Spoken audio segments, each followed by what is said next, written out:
평가자가 알려주는 종합전형 5회 베스트 5 한번 지금 시작해 볼게요. 학생부 종합전형을 준비하는 학생과 학부모님들이 가장 많이 하는 오해가 있습니다. 첫 번째 오해는 내신이 낮으면 불합격한다. 이 오해예요. 물론 학생부 종합전형에서 가장 중요한 건 바로 교과 성적입니다. 교과 성적이 가장 중요하다는 것은 어느 누구도 이의를 제기할 수 없어요. 하지만 평가자가 내신 등급 한 개만 보고 학생의 이 학업 역량을 결정하는 건 아닙니다.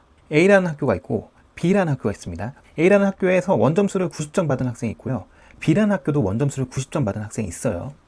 근데 이 학생은 3등급이에요. 이 학생은 1등급입니다. 그렇다고 요 1등인 학생이 3등급 받은 학생보다 월등히 높은 점수를 받을까요? 이 학생이 뭐 90점 받고 이 학생이 뭐 70점을 받을까요? 요건 아니라는 겁니다. 학생부 종합전형에서는 이 학생이 90점을 받았으면 이 90점을 받은 여러 가지 과정들을 뜯어서 다시 한번 살펴봅니다.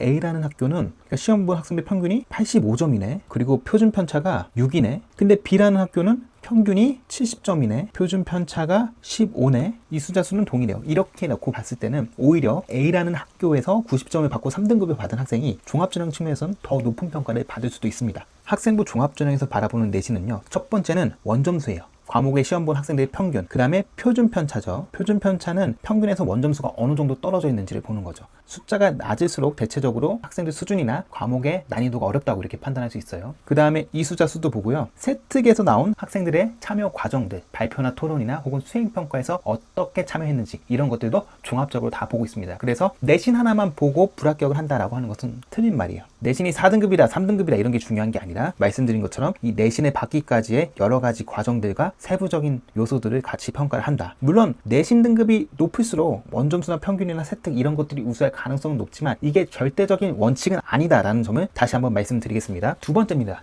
전공 관련된 활동이 많을수록 좋다. 이렇게 생각할 수 있거든요. 제가 이전에도 많이 말씀드렸지만 전공은 직업이 아닙니다. 경영학과를 간다고 해서 이게 CEO로 귀결되고 약대를 간다고 해서 실험 과목과 연결되고 이러는 건 아닙니다. 그래서 대학에서 생각하는 전공은요. 우리 대학에 와서 공부할 준비가 되어 있는지 이 과정들을 보는 겁니다. 축구 선수를 선발한다고 했대요. 완성체인 메시나 호날두를 선발하는 게 아니에요. 메시나 호날두 같이 성장하는 거는 우리 대학에 와서 해라. 축구 선수가 되기 위한 기초 체력, 달리기, 그리고 투지, 정신력 이런 것들만 갖추고 있으면 이게 대학에서 생각하는 전공 개념이다 라고 이렇게 보실 수 있어요. 세 번째는 학생회장이나 동아리 회장을 해야지 좋은 거냐 라는 질문이 많아요.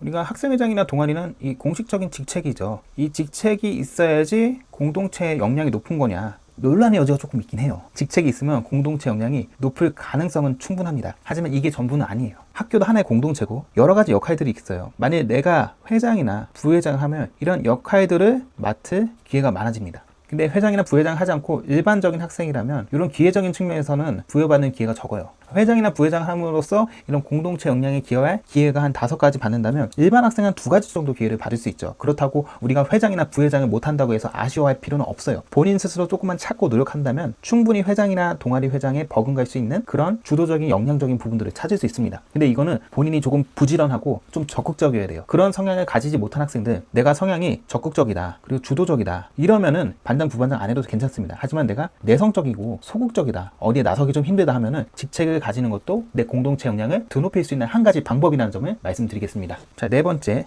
진로가 바뀌는 경우가 있죠. 대학은 이미 알고 있습니다. 학생들의 진로는 수차례 변경 가능하다라는 부분들을 인지하고 있어요. 그래서 진로 자체가 변경됐다고 해서 입시에서 불리한 건 전혀 없습니다. 자, 다만 내가 진로가 변경되었어요. 그러면 그에 따른 활동이나 교과 지식 탐구 방법도 같이 변경이 돼야 되겠죠. 이런 것들이 같이 변경이 돼야 우리 학과에 왔을 때도 이 학생이 수업을 따라가거나 충분히 학과 생활에서 좋은 역량을 펼칠 수 있다고 이렇게 보여줄 수 있기 때문에요. 진로가 바뀐 것 자체는 불리하진 않지만 진로가 바뀌면 그에 따라서 교과 지식 탐구나 여러 가지 활동들도 같이 변경돼야 된다는 점 충분히 말씀드리겠습니다. 자, 5번째, 면접은 말 잘해야 한다. 면접은 아나운서 선발이 아닙니다. 발표대회가 아니에요. 물론 말을 잘하면은 전달력은 좋겠죠. 하지만 이 전달력을 평가하는 시험이 아니에요. 그렇기 때문에 우리가 학생부를 통해서 이 학생이 정말로 진정성 있게 이 학생부에 나온 활동에 대해서 인지하고 있고 제대로 된 활동을 하고 있는지에 대한 확인 면접입니다. 그리고 진정성을 확인하고요. 나아가서 어떤 태도로 탐구를 했는지 이런 부분들을 평가하기 때문에 요거는 내용을 보는 것이지 말을 잘하는 학생을 선발하는 건 절대 아니라는 점을 말씀드립니다. 조금 버벅거려도 돼요.